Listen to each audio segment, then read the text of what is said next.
coming because Luka Doncic is dealing with some injuries. Let's move out west there. The Thunder took a 1-0 lead. Just rub some cream on it.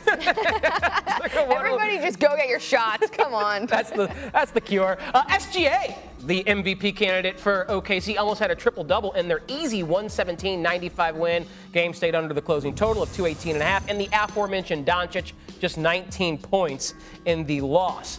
If you take a look at how we were entering the series, nearly a pick-em on the series price. Thunder a slight favorite with home court advantage, but after taking game one, OKC's price has swelled to a hefty minus 240 favorite with Dallas 2-1 to come back as underdogs. Joe, I'll start with you here after seeing how game one played out. Anything worth betting? Thunder on the series, but I'd lay the game and a half for the cheaper price, minus 110. Now, some could look at that and say that's an overreaction. It's just one game. Yes, on the Thunder side, but Luka looks hurt, and that's the key takeaway from the game last night. If he's not going to be anywhere close to 100%, how are you going to roll up against the Thunder and take this 7 games if you don't end up winning?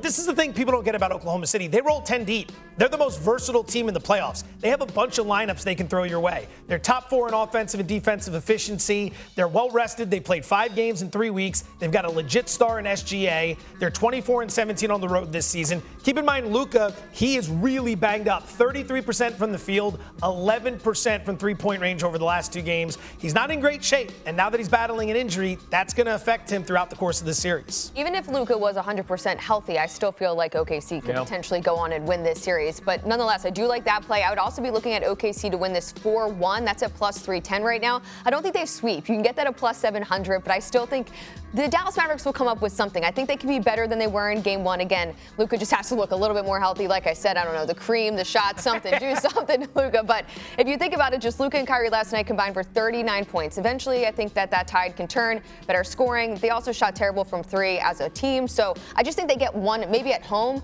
not the next game, but I'll go 3-1, OKC, plus 310. Yeah, someone who liked the Mavs before this series and 90% of his handicap being, well, Luka Doncic is the best player on the floor. I'm sweating big time the fact that he looked so compromised in game one. So I need Mr. But they Miyagi. also won 6 games. I think the extra 2 games did not help them in that series compared to OKC either. When you're dealing with an injury, that is going to add more miles on that leg. Clippers are a formidable foe. Yeah, Clippers were very formidable in that last round. Exactly what they are. Erin, I want to come right back to you and talk about a potential finals matchup, because all day yesterday we're praising Minnesota. That was the longest all I've ever heard in my life. Good all.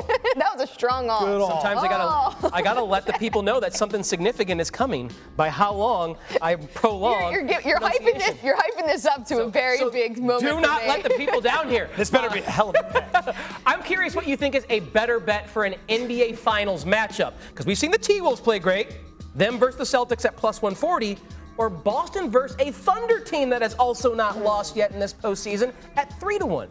Timberwolves Celtics plus 140. Was that exciting enough?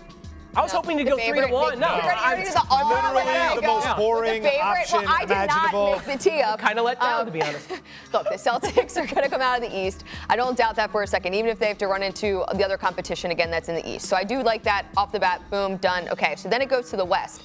The Timberwolves are so good. I mean, after the first 2 games we saw against the Denver Nuggets, if they're able to get through them, I mean, they can basically get through anybody at this point. So I do really like Timberwolves, Celtics as the finals 2 teams. I think the value would lie in the Oklahoma City matchup with Boston. Of course you would. Why is that? No kidding. Would that be the value of plus 300? Well, the question is, where's the value? Like, do we want to get taken advantage of on the pricing? Everybody's love of Minnesota. You hate Minnesota. You've been talking about that all week. Yes, it is factored into the price, but I feel like I played them 25-1 to win the title. I played them plus 160 last week. I very much like them. But it's all factored in now. It's all factored in.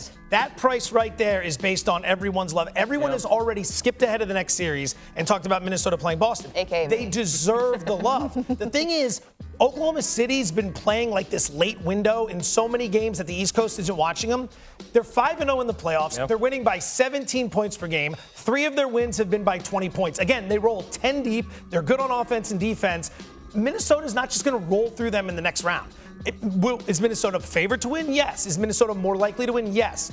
Where's the pricing giving you an opportunity? I think with OKC, people are sleeping on them because they haven't had the big Minnesota moment yet. 2 awesome young teams. The T-Wolves up 2-0, the defending champs on the road. Maybe you can make a market for that, OKC or Minnesota versus the Celtics. Good thinking. Someone hire this woman at ESPN Bet.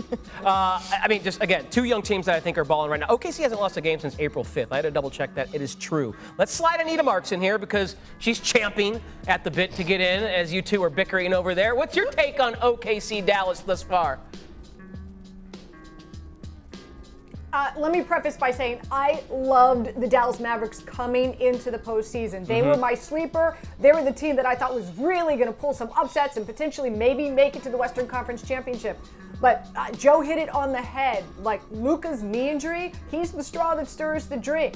He's the big kahuna. So now he's not able to be playing at 100%. It changes everything. It just doesn't change what he's able to do. But also in regard to what we're seeing Kyrie Irving not be able to do, right? 6 of 16, both these dudes held in the first half last night. And I don't see that getting any better. As you guys said, OKC, they've got a lot of depth. They're young. They're going to be able to really bring that defense against the Dallas Mavericks. I want to believe in Dallas. I did everything today in my analysis to say, I'm sticking with Dallas. I'm sticking with Dallas. Dallas isn't sticking with her. I've already gone to the window. I think OKC wins this thing 4-1. 4-1. Keep in mind the Kleber injury as well. We didn't even mention that. Luka's compromised and Kleber's out for the series. A lot of things stacking up against the Dallas team. Tough. I was like Anita, loved them coming into this playoff, but it's looking bleak right now. All right, good start.